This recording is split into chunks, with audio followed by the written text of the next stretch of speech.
મોંમાં મૂકતાની સાથે જ દિલ ખુશ થઈ જાય એવી સીતાફળની બાસુંદી અથવા સીતાફળ ક્રીમ આજે આપણે એકદમ સરળ પદ્ધતિથી ઘરે બનાવીને તૈયાર કરીશું. તો ચાલો ફ્રેન્ડ્સ, બનાવવાનું શરૂ કરીએ. એના માટે અહીં મેં 1 લીટર જેટલું ગરમ કરેલું અને ફ્રીઝમાં મૂકેલું દૂધ લીધેલું છે મલાઈ સાથે. તમે ફ્રેશ ફૂલ ફેટ કોઈ પણ દૂધ લઈ શકો છો. તો આ મેં ગરમ કરી અને ફ્રીઝમાં મૂકેલું એટલે આ રીતની મલાઈ જામી ગયેલી છે. તો મલાઈ સાથે જ મેં 1 લીટર દૂધ કઢાઈમાં લઈ લીધેલું છે. તો તમે કોઈ પણ જાડા તળિયાવાળી કઢાઈ સ્ટીલ અથવા નોન સ્ટિકની લઈ શકો છો. અને હવે આપણે એને આ રીતે સતત હલાવતા જઈને આ રીતે હાઈ ફ્લેમ પર એક ઉભરો આવી જાય ત્યાં સુધી ગરમ કરીશું. ત્યાર પછી આપણે એમાં એક સ્ટીલના ચમચા જેવું મૂકી દઈશું અને ગેસની ફ્લેમ બિલકુલ સ્લો કરીને એને ધીમા તાપે થવા દઈશું. વચ્ચે વચ્ચે હલાવતા રહીશું.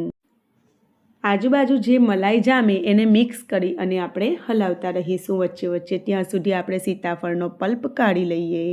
તો અહીં મેં 1.5 કિલો જેટલા સીતાફળ લીધેલા છે. અમારી સાઈડ એને અન્નુસ પણ કહેવામાં આવે છે. તો તમારી સાઈડ એને કયા નામથી ઓળખે છે મને જરૂરથી કહેજો.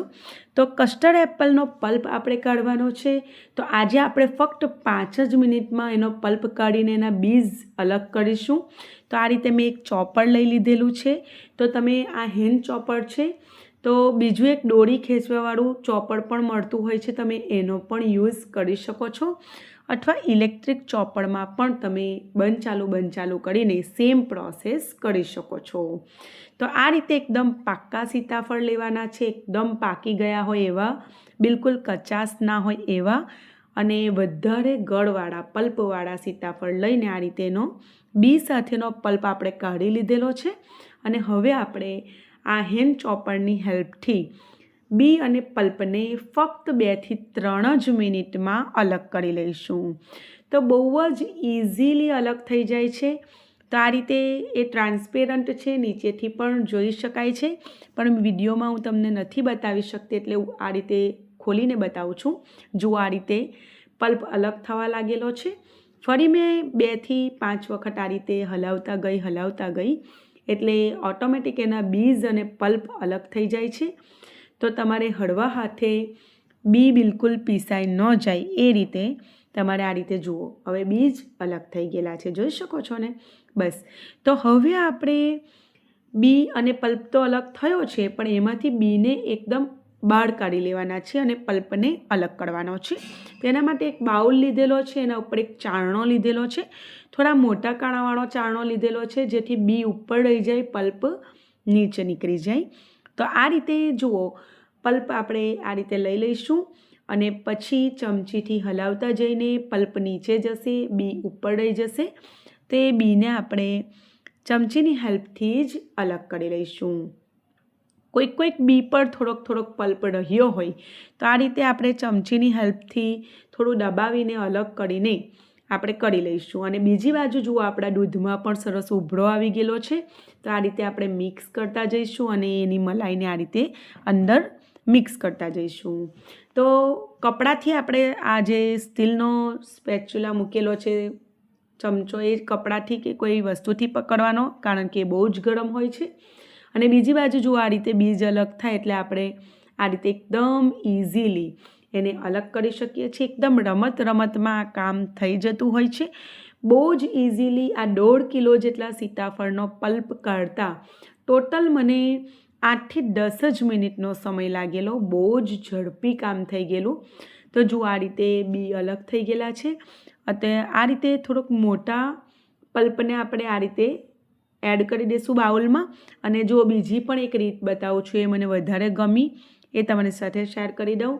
તો આ રીતે આપણે પલ્પ પહેલાં એડ કરવાનો, પછી આપણે હાથની જ હેલ્પથી આ રીતે હલાવી લેવાનું અને કોઈક બીની ઉપર થોડોક પલ્પ હોય તો દબાવીને કાઢી લેવાનો અને હાથની જ હેલ્પથી બીને અલગ કરી દેવાના. સપોઝ ફ્રેન્ડ્સ, તમારી પાસે હેન્ડ ચોપર પણ ના હોય, ઇલેક્ટ્રિક ચોપર પણ ના હોય, દોરીવાળું ચોપર પણ ના હોય, તો પણ તમે હાથેથી આમ દબાવીને પલ્પને અને બીને આ રીતે અલગ કરી શકો છો. અને આ રીતના ચારણામાં અને હવે બધો જ પલ્પ એ રીતે આપણે કાઢી લઈશું. બીજી બાજુ તમે જોઈ શકો છો આપણું દૂધ પણ એકદમ સરસ એવું ઘટ્ટ થઈ ગયેલું છે. લગભગ એની ક્વોન્ટિટી અડધી થઈ ગયેલી છે અને આ રીતનું ઘટ્ટ દૂધ રેડી થાય એટલે આપણે સારી રીતે મિક્સ કરી લઈશું બધી મલાઈને એમાં અને પછી ગેસની ફ્લેમ બંધ કરી દઈશું અને એને પ્રોપર એવું ઠંડુ પડવા દઈશું. તો જો હું તમને થિકનેસ બતાવી દઉં, સરસ એવું ઘટ્ટ થઈ ગયેલું છે. પહેલાં હતી ક્વોન્ટિટી એના કરતાં લગભગ અડધી થઈ ગયેલી છે. હવે આપણે એને એકદમ સારી રીતે ઠંડુ પડવા દઈશું. પંખો મેં ચાલુ કરી દીધેલો છે.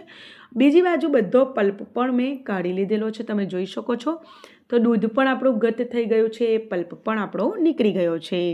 તો હવે આ પલ્પને એકવાર ચમચીથી સારી રીતે મિક્સ કરી લેવાનો અને પછી ફ્રીઝમાં ઠંડો થવા માટે મૂકી દેવાનો. તો બીજી બાજુ આપણું દૂધ પણ ત્યાં સુધી ઠંડુ થઈ જશે.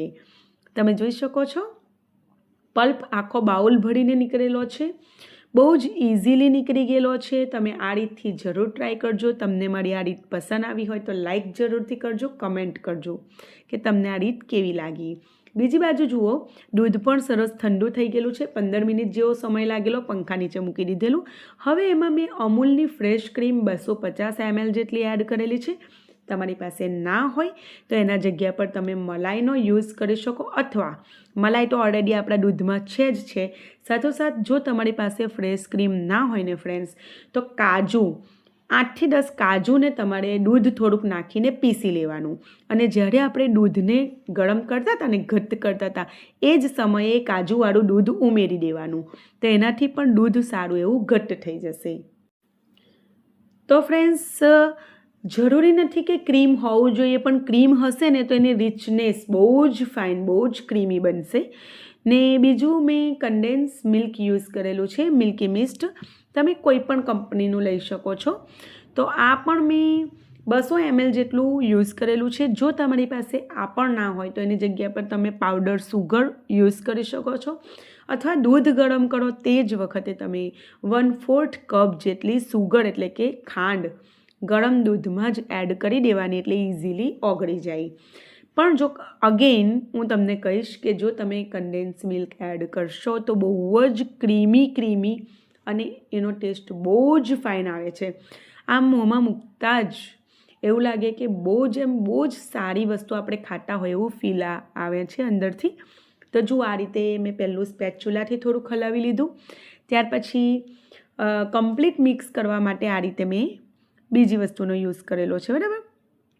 તમે રેગ્યુલર સ્પેચ્યુલાથી પણ મિક્સ કરી શકો છો. હવે જુઓ, આ રીતે મેં બધો પલ્પ ઠંડો થઈ ગયો છે. મેં ફ્રીઝમાં થોડીવાર માટે ફ્રીઝરમાં મૂકી દીધેલો 5-7 મિનિટ માટે. એ અહીં એડ કરી દીધેલો છે અને એને પણ આપણે સારી રીતે આ રીતે વિસ્કરથી મિક્સ કરી લઈશું. બધું જ એકરસ કરી લઈશું. બહુ જ સરસ, બહુ જ ટેસ્ટી, બહુ જ ઝડપી બનીને તૈયાર થઈ જાય છે. લગભગ 1.5 લીટર જેવું આ ક્વોન્ટિટીમાં બનેલું, બરાબર. સીતાફળની બાસુંદી અથવા સીતાફળ ક્રીમ, બરાબર, કસ્ટર્ડ એપલ ક્રીમ, તમે જે કેવું હોય એને કહી શકો. જુઓ ફ્રેન્ડ્સ, એકદમ સરસ ઘટ્ટ થઈ ગયેલું છે. હજુ તો હું એને સર્વ કર્યા પછી ફ્રીઝમાં પણ મૂકીશ અને એકદમ ચીલ થાય ને પછી એને ખાવાનું બહુ મજા આવે. જુઓ, અહીં સર્વ કરતાં તમને બતાવી દઉં છું. તો આ રીતે કોઈ પણ બાઉલમાં તમે સર્વ કરી શકો છો. ઉપરથી પિસ્તાની કતરન અથવા કાજુ અને બદામની કતરન એડ કરવા ઈચ્છો તો એડ કરી શકો છો. નટ્સનું ફ્લેવર એમાં બહુ જ સરસ લાગતું હોય છે, રિચનેસ બહુ જ સારી આવતી હોય છે. તો જુઓ, તમે જોઈ શકો છો મેં પિસ્તાથી એને ગાર્નિશ કરેલું છે. પિસ્તાને ચોપ કરી લીધેલા છે અને સાથે સાથે કાજુ અને બદામની કતરન પણ એડ કરેલી છે. અને હવે હું એને એકદમ ચીલ કરી અને પછી એન્જોય કરીશ. તો ફ્રેન્ડ્સ, તમે પણ ટ્રાય કરો. વિડીયો તમને થોડુંક પણ ગમ્યું હોય તો પ્લીઝ જરૂરથી લાઈક કરી ચેનલને સબસ્ક્રાઈબ કરી લો, જે બિલકુલ ફ્રીમાં છે. તો જો આ રીતે આટલી બધી ક્વોન્ટિટીમાં બનીને તૈયાર થયું છે. ફરી મળીશું, ત્યાં સુધી આવજો.